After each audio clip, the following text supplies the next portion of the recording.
What's up, everybody? Welcome back to the channel. I know it's been a little bit, but I've been working on it. Today, we have art from the Toy Lair out of Cedar Rapids. It is a toy and collectible shop. They have a little bit of everything for everybody. I'm talking vintage game systems, cards, Funko Pops, collectibles, everything you can possibly imagine that you want to collect toy wise and nostalgia childhood. You can probably find it there. So today we're going to talk a little bit about the shop, some of Art's personal favorites, and just see whatever else we can get into.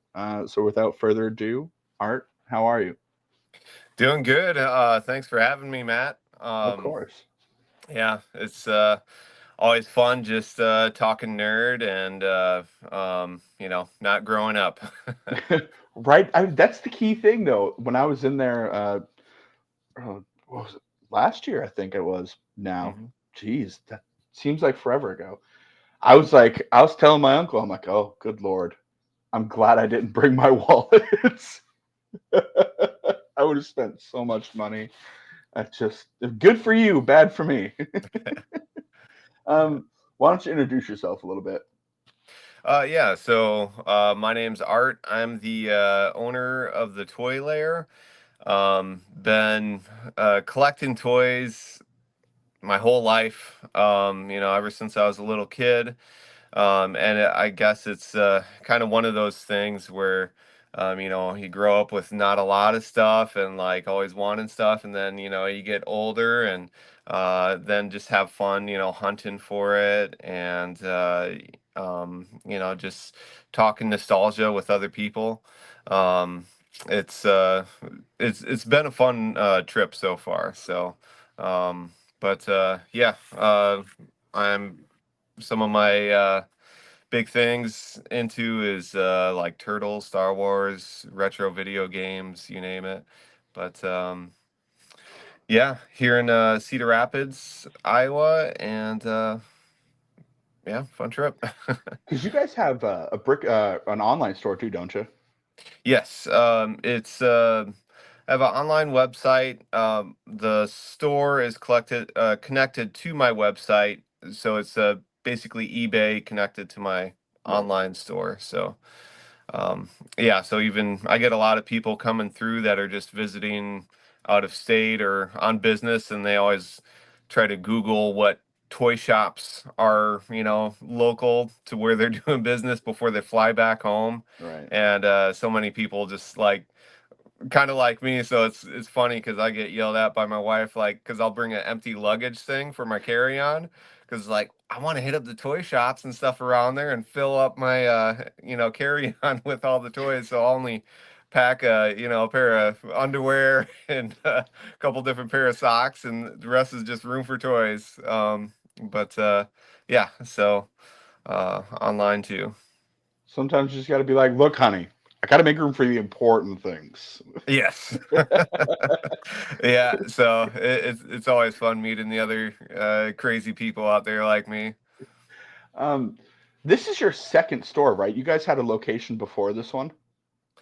We actually kind of go into the origin story of how I came up with the name Toy Lair. Um, Me and another guy started the shop, Andy Harrison, and we were subleasing in the basement of a building. It was kind of hard to get to. It was kind of doing it just as a side hustle.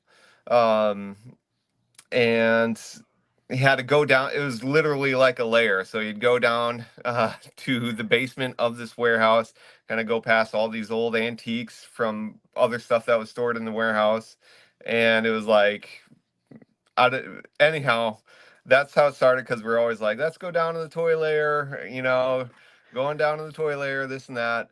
But that's how the name started. But then eventually I quit my job, stopped doing it just on the side, and went all in and I'm street level now, so I can see the light of day, normal first shift hours, but kept the name since, that's how it started. And it's just something that naturally came up because we're, thinking all these names like Back in Time Toys or, you know, uh, vintage, whatever, Well, so I think it fits perfectly though, because if you think about it, in a lair they keep multiple things.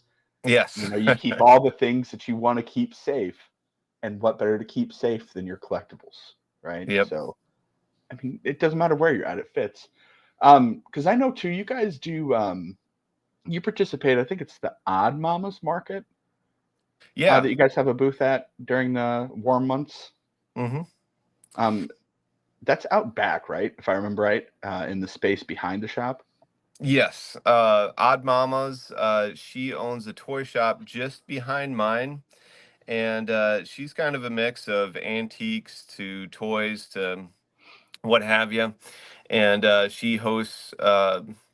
There's like a grass pavilion, and she'll host flea markets. Yeah, 1 month, all summer long, going into fall. The Halloween one is her very last show of the year, and then she moves to indoor shows. But I participate in her outdoor flea markets just because you never know what you'll find at those. It's usually fun just being out in the heat and. She'll have live music. People will come out there with banjos and stuff, and food trucks, and yeah, it's a lot of fun. One of several other shows I do and set up with, but hers is like right in my back door. So Right, makes it um, easy. yeah, definitely makes it easy. Would you say that you do pretty decent sales with doing those kinds of flea markets and things compared to inside the shop, maybe? I mean, with that one in particular, it's um sales pick up in the shop, so I kind of can during those shows, so I kind of consider it uh Win win. just an overall boost,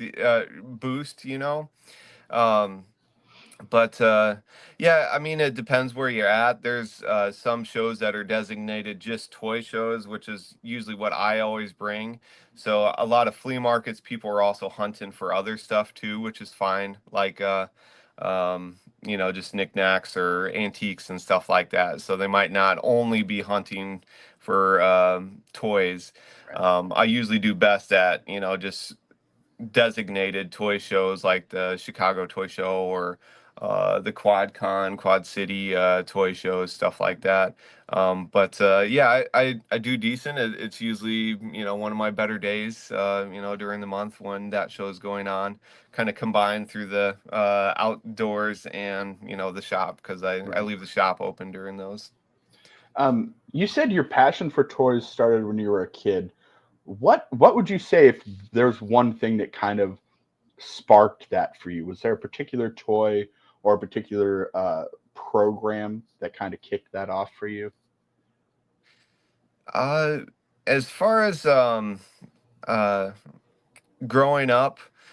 I always, just love the Saturday morning cartoons. Times were just different in the 90s because you had Yep. to wait all week to be able to see your cartoons. It was just, the soap operas or whatever my old folks would watch. And it's Price is like, Right. oh God, yeah, Price is Right, whatever, daytime television, as a kid. And then you get to the weekend and just so excited. You want to try to wake up as early as possible to watch the Saturday morning cartoons. Ninja Turtles was hit it for me just because that one it's a mix of your kung fu like martial arts, your science fiction, with your weird aliens and everything, and even I'd say a little bit of horror because a lot of um, there's a lot of monsters and weird characters and stuff like that. So it's got a little bit of everything. So I always like that. And I thought they had the best toy commercials and everything too for the time. And I didn't have a lot growing up for toy wise, but I had, my cousin, I'd go over to his place and he had everything and have all the turtles and Star Wars, all that stuff. But yeah, turtles definitely hit it for me. I think that's the funny quintessential '90s joke is how do you know you were sick from school in the '90s? And it's a picture of somebody watching The Price is Right with a can of Sprite and a bowl of chicken noodle soup, Yeah. because that's what was on at that time of day. So that Hmm. just randomly popped into my head. Oh yeah, yeah. Daytime Yeah. television. um, Controversial one here for you: Star Trek or Star Wars, and why? Which one? Which one the most? I know you're probably like both, like me, but Yeah.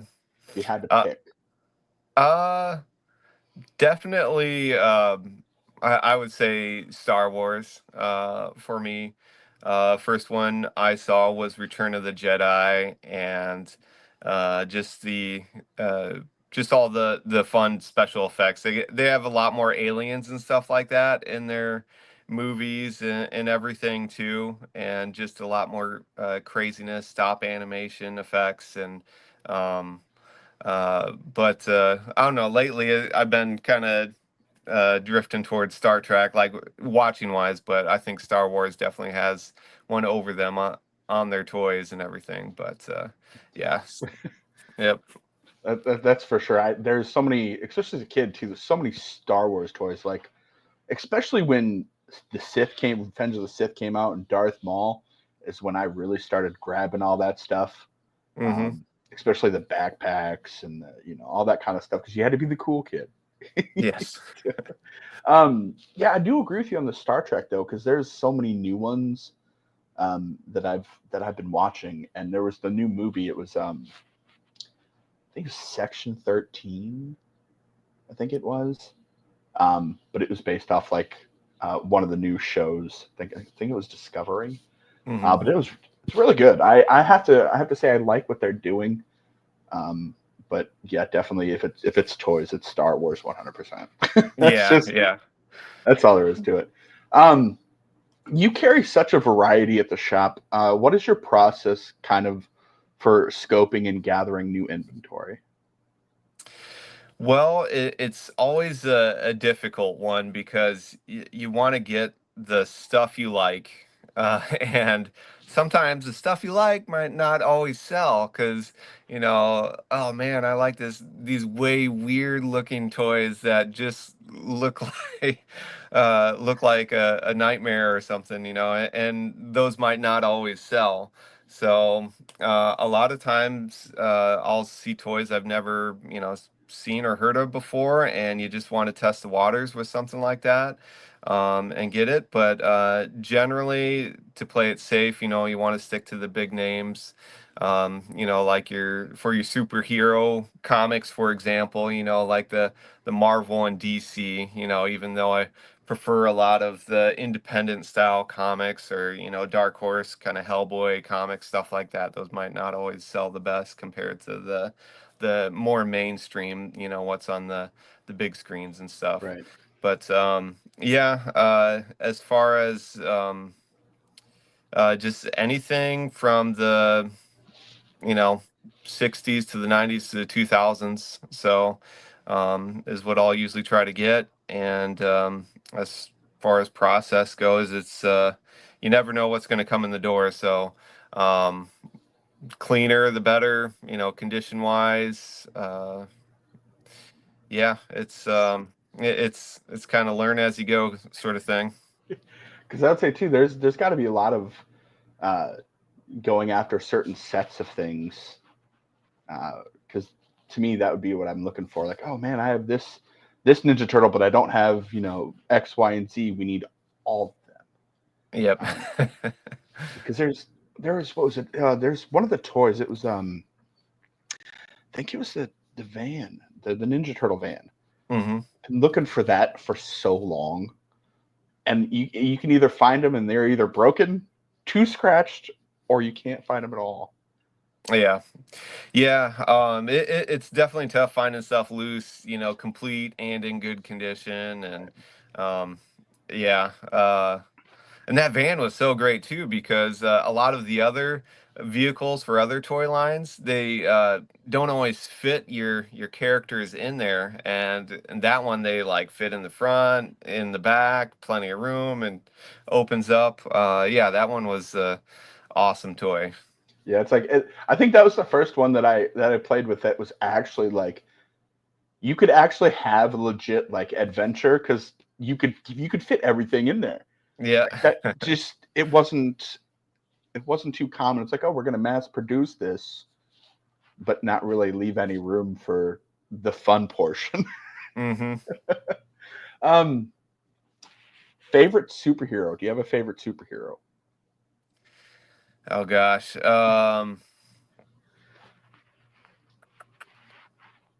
Lately I've been on an Invincible kick. Um, Good show. yeah, yeah, great show. I love Robert Kirkman and his work on Walking Dead, and his writing and everything is just amazing, and good character development. But yeah, Invincible, I've reread, quite a few times, and love that they're doing a TV show now, and they're staying fairly true to the comic. And I have a few kids as well. I guess I should have added that in my introduction,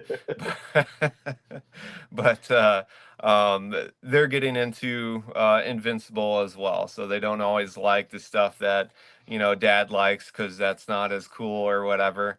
But with that, they're liking Invincible and reading through the comics, so it's just kind of fun nerding out with the kiddos. Give it time. They just don't know what good is yet. Yeah, yeah, very true. Give it a little bit of time to educate. Yeah, because I see you did it different than me because I watched the show before I started reading. Hmm. So I didn't have any idea whether it was completely true or not. I just kind of indulged myself, and then I learned that there was comics about it. I'm like, oh, I'm gonna go read this. Because I did that with The Walking Dead. I actually read The Walking Dead before the Oh, TV yeah. show. Yeah, that Um, comic's so good. It's almost like a Game of Thrones with like George Martin's yep. writing, how he makes you fall in love with this character. Oh, now now they're dead. That's one thing that he does really great though, and Hmm. it's hard to find sometimes because you kind of at least as I feel like now it feels like a lot of things are just mass story produced because they're kind of like going off what's hot and can we make something Yeah. off of it. Um, it's I had it different because my uncle David, um, Hmm. just major comic book and so I was able to growing up kind of find all of those odd things and read ones that I'd never heard about because he either had all of them or he knew exactly where to find them. So that's how I found The Walking Dead was actually a book. So he's like, "Hey, have you read this?" I'm like, "No." You should. Okay, fine. um, when people come in looking to sell their items or maybe do some trades on them, how do you go about keeping it fair but still kind of keeping in mind, hey, I got this bottom line that I also have to look out for at the same time. Yeah, it all depends on condition, completeness. If it's not with its original box helps out the most. So those are items that can be paid out the most for.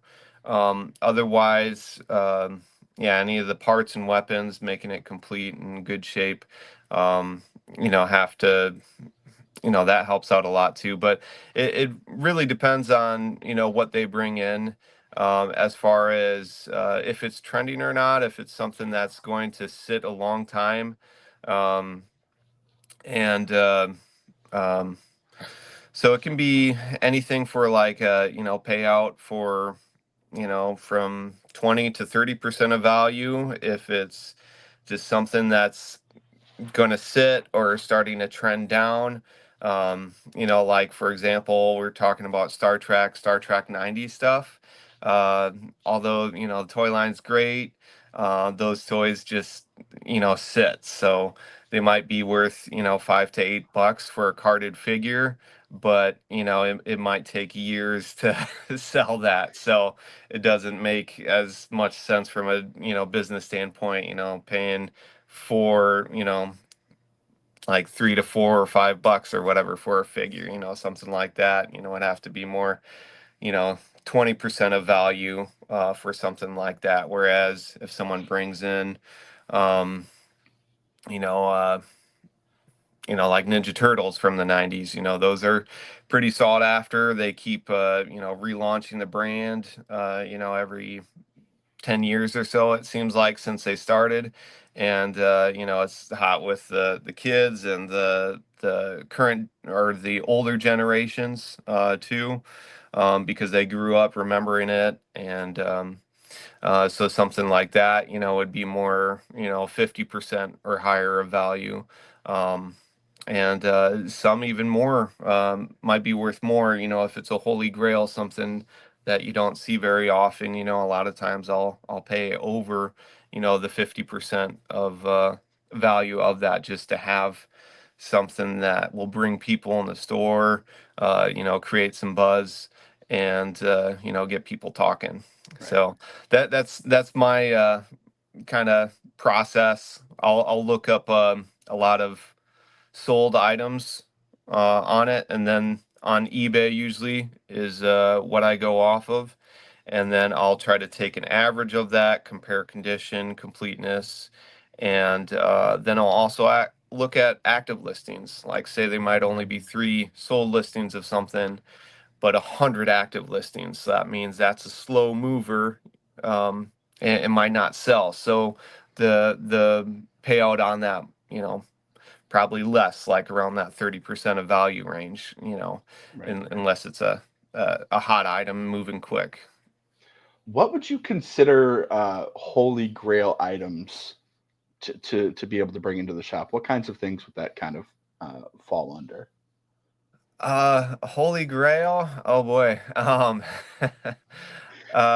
Just stuff you've never see. I've been going to, as soon as I got a job, in high school, and I've been going around to flea markets and garage sales and toy shows, comic shows, stuff like that. And just from going around all those vendors, all those places, some things just do not pop up often. Like an example of that, a lot of times, for toy lines, they'd have a little proof of purchase you cut out on the back, Right. and then you mail that in to get said figure, and you might only be able to get that from mailing away for it. So um, I had like a Wonder Bread He-Man. Okay. That was pretty it is kind of funny because at the time, it, so you had to spend all this time buying all these toys, cut out the proof of purchase, mail away for them, and then they'd send you He-Man. Like, they wouldn't say what figure you're gonna get, but they sent you a He-Man. So it's the exact same color, or the same character, but the color of his hair is like brown, and he just like a little different colors and stuff. And a lot of parents complained, and rightly so, like, what do this is the same character I already bought, why are you sending me the same thing? And so they're like, okay, we stopped it. So they stopped doing that pretty quickly. And but then it made the figure rare. So although it was lame at the time, then it became sought after, like 20 years later or so. Like, does that character actually exist? And they thought it was through a Wonder Bread mail away, stuff like that. So it just kind of got dubbed that name and became a rare toy. Um, and really sought after, because a lot of the collectors want to get every single figure, and that would usually be the last of their line. So usually towards like the end of line toy lines, when they're dying out, a lot of those are rare, but mailways, just ones that aren't produced of as much. So Yeah. um, Yeah. Because I think depending on who you ask, they might have a different answer for a holy grail item probably. So I was just curious as to what you thought, coming from the perspective of not only a collector but also somebody who runs the shop to sell these kinds of things. Yeah, yeah. Just because a toy is, expensive or something doesn't always necessarily mean it's a holy grail. Holy Right. grail is just something you don't see often for me, because I might see, a toy that runs for 100 or 1,000, like at every toy show, so that figure might be just a common one, but like mailways or something just not produced as much. Those are more holy grails for myself. Right. Do you have, or did you have, a favorite gaming system? Yeah, I would have to say my favorite gaming system is the original Nintendo Entertainment System. Yes. Um, that's that's always up there because I see them nowadays. I saw one that they because I always loved to play Duck Hunt. No matter how much people knocked on it, that was my favorite. However, the little dog was a bit of a prick, but yeah. I saw they made one that it's basically a little projector pod that you can like project onto the wall and play Duck Hunt. And I'm like, I don't know if that would do it for me, to be honest. Like I need the system, I need that orange gun, but they're just I don't know, it's not the same. Yeah, a lot of I think for video game wise, simpler is better. So that's why, I like the Nintendo. It's just got, two buttons, A, B, start, select, up, Yep. down, left, right. And the shooter games and everything are super simple, point and shoot. And they just kind of, after tube TVs died out, they just haven't made, I don't think they can do the technology as well, or it just doesn't. The ones that they do, like you gotta, with the on the projector you were talking about, just stuff like that. Like I don't see that kind of stuff catching on until yeah, it'd be nice if they made something a little more simpler and everything. But Right. yeah. Yeah, because that was like my introduction to video games was Duck Hunt and Super Mario, the original Zelda. And now a lot of people are like, oh, what? How can you stand to still play that with the graphics so bad? I'm like, look, man, what you have to understand is at that time, that was the best. Like that's the best they had to offer. And then if you look now, you got the PS5s and all that stuff. That's the best they have to offer now. But at that time, that was the best, and that's why everybody flocked to it because it was the latest and greatest. Yeah, how there is the um I remember each system talking about, oh, this is 8-bit, this is 16-bit, or, what's a bit? I don't know, but this has, Right. 32-bit, 64, and eventually they stopped with that. Um, yeah, I'd wonder what they're up to now with PS5 and Yeah. Xbox One, 1 It's million bit system. I've never been able to understand that honestly, and it's when given the chance, I'll still play the old systems. Like we still have like an original PS2 that we have hundreds of games for. Still works just fine. I have um we have well, we used to have a GameCube. Well, then that took a crap, but yeah, like I'd rather sit there and play the old ones because that's what my favorites are on. Like I know they just redid. My roommate was telling me they did a new Ratchet and Clank for one of Hmm. the PS systems, and I was like, I don't know. Like there's just some I won't do it unless it's the original because it's a repeat. You're sharpening up the graphics and maybe adding one new character or something, but it's not the same. It's the nostalgia for me, honestly. That's Yeah. just Yeah, it's me playing it. one thing, uh as an adult, and with job, family, whatever, you don't always have a lot of time to sit down and play video games. And for a lot of the newer systems, if you're go and buy a new game and pop it in, you can't just pop it in and play it right away.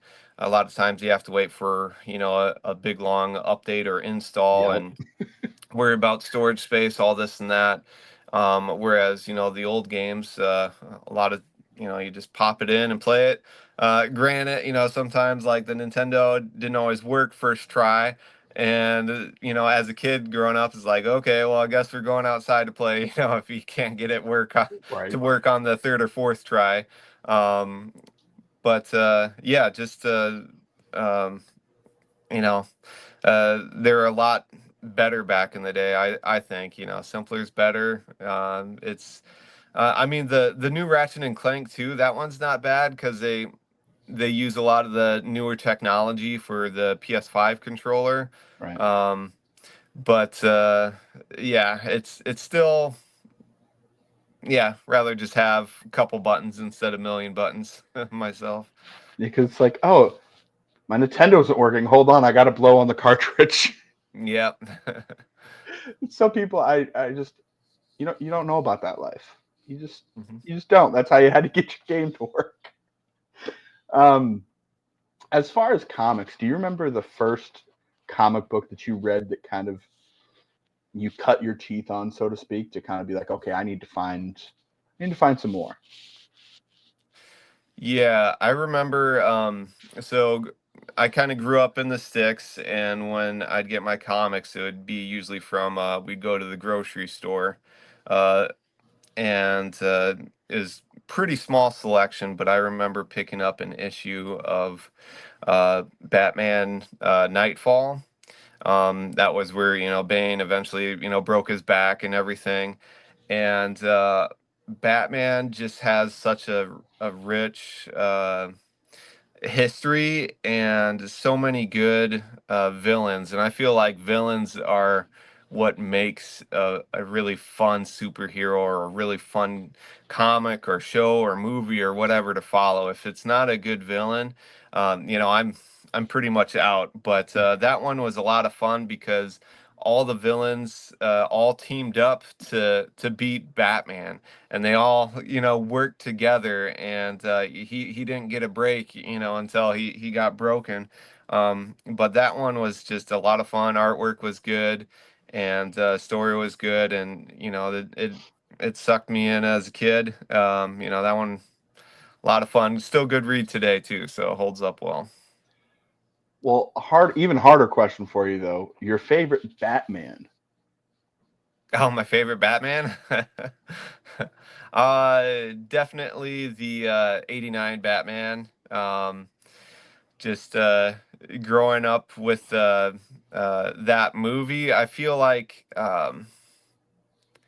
that one has the best Gotham City compared to the other ones, because if you randomly throw on a scene of the Gotham City and most of the other ones, it's like, okay, that just looks like, I don't know, New York or something. It doesn't look like I'm I want to escape when I'm uh, turn on my Batman or whatever. So they just had a lot of cool sculpture artwork and just kind of dark, grim uh settings in that one, and the soundtrack and everything brought it all together, with Danny Right. Elfman, best soundtrack I think as well. Because wasn't that was Jack Nicholson Joker, right? For that one, Yeah. because it was, if I remember correctly, it was Michael Keaton Hmm. as Batman for that one. Yeah, that one was good because also too, a lot of people disagree with me on it, but I really don't care. Danny DeVito as the Penguin, Yeah. my all-time favorite Penguin. Yep. Just Yeah.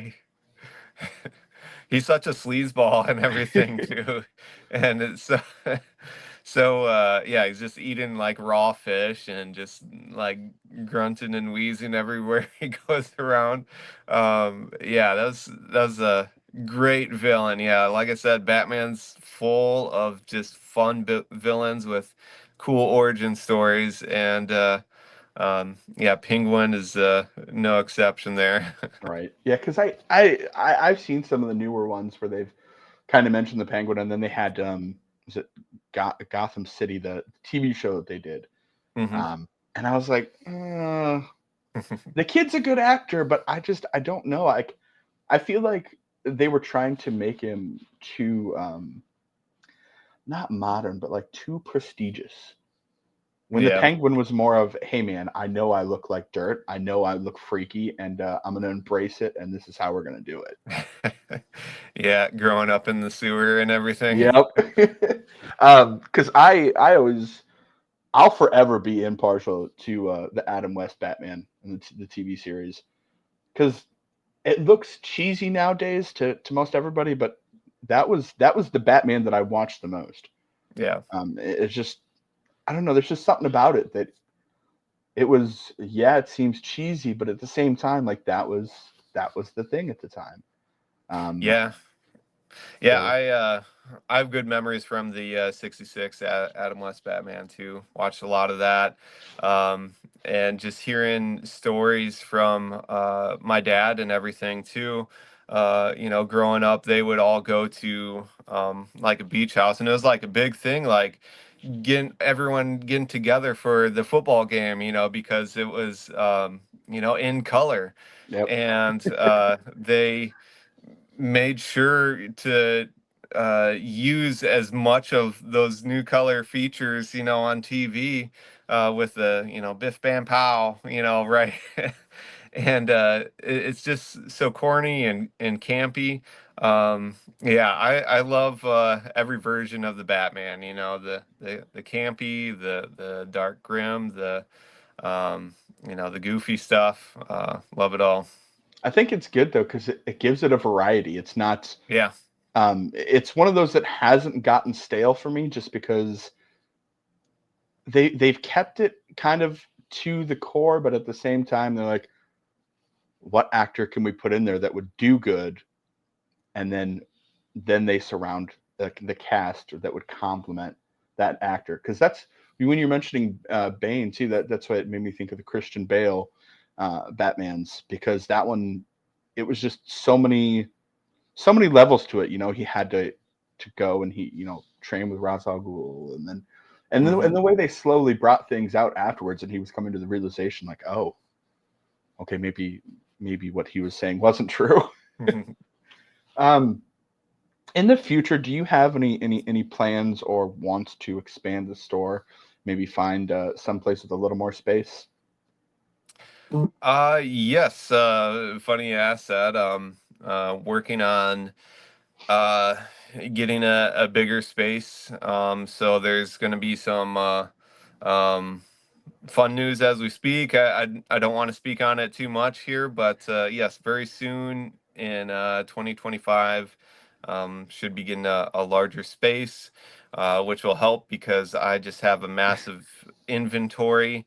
A lot of times, just growing up, people would come over to my place and say, "Hey, it looks like a toy store, exploded in your house," which was accurate. And So it'll be nice to pull out and sort of rediscover, like, oh yeah, I got this back in the day. And a lot of times I'll just dig through my old stuff and forgot I got something, or find something that's now considered a holy grail, or Right. everyone's after. You find out it was hard to get, but might not have been at that time. So yeah, it'll be you'll definitely want to come back to the shop here once I get that larger space here soon this year. The important question from myself for the new shop: will there be a vintage video game corner where we can sample some video games? Yes, that's one of my big plans. One of the things that definitely going to do. Right now, I have a retro corner, I call it, in my shop, where I just sort of recreated, uh, or tried to, at least, my vision of growing up. It wasn't the everyone says the 90s, the triangles and the squares and purple bright neon colors, stuff like that. I remember like the poopy brown yellow colors and like shag carpet, everywhere, even going into the bathroom. Yep. I don't have that in my retro corner at the shop there, but I do have like a wood grain TV, the tube TV. So I a lot love of that TV. times, yeah, growing up back in the day, they made TVs kind of to try to look more like furniture and sort of camouflage or blend in with other shelving or furniture. So I got a tube TV that's wood grain, a brown couch with the brown flowers and stuff, and a Grandma's shag, couch.